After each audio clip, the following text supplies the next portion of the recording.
क्या कोई थाने के भीतर किसी शख्स की बेइज्जती कर सकता है, वो भी पुलिस के सामने? ये हुआ उत्तर प्रदेश की अखिलेश सरकार के राज में। मथुरा में समाजवादी पार्टी के नगर अध्यक्ष ने न सिर्फ अपनी पार्टी के सभासद को थाने के भीतर बेइज्जत किया, बल्कि सभासद से उसका ही जूता उसके ही सिर पर मरवाया।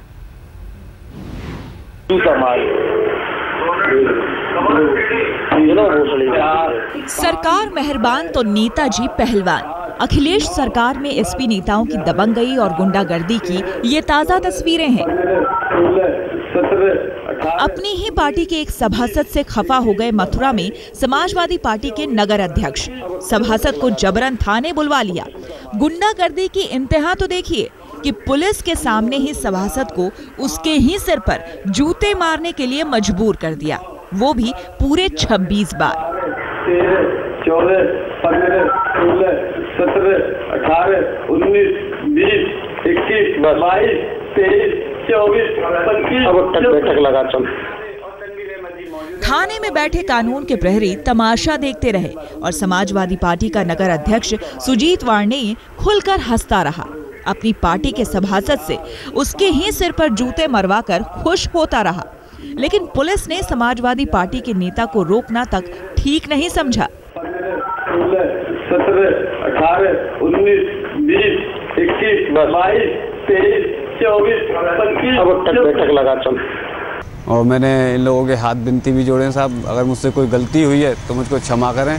आप मेरे सभी भाई हैं। मैंने इन लोगों को इतना भी कहा, सब समाज के सामने कहा है, मेरी कोई मदद करने भी नहीं आया। मदद करने आई थी तो एक सिर्फ महिला। थाने में एसपी सभासद की बेइज्जती की शुरुआत हुई उठक बैठक से, लेकिन इतने से मन नहीं भरा तो समाजवादी पार्टी के नगर अध्यक्ष सुजीत वार्णे ने सभासद को जूता उतारकर सिर पर मारने का हुक्म सुना दिया। एसपी नेता के खौफ से डरकर सभासद ने उसके कदमों पर सिर रख दिया, अपनी बेइज्जती की दुहाई दी, लेकिन एसपी नेता सुजीत वार्णे का दिल नहीं पसीजा और आखिरकार सभासद को अपना जूता अपने ही सिर पर मारना पड़ा।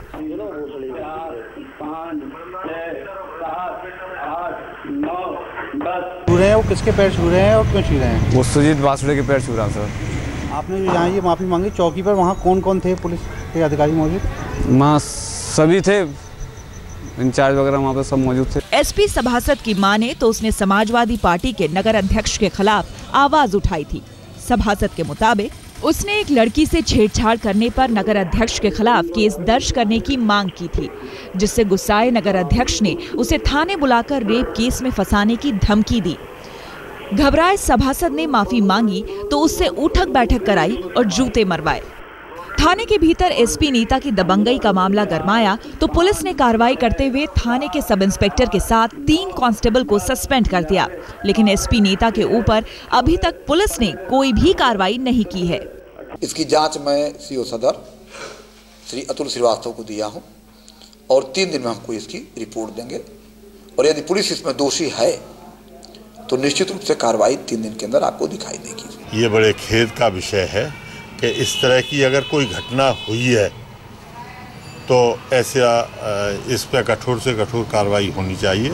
ये पहली बार नहीं है जब अखिलेश सरकार में समाजवादी पार्टी के किसी नेता पर दबंगई और गुंडागर्दी का आरोप लगा है।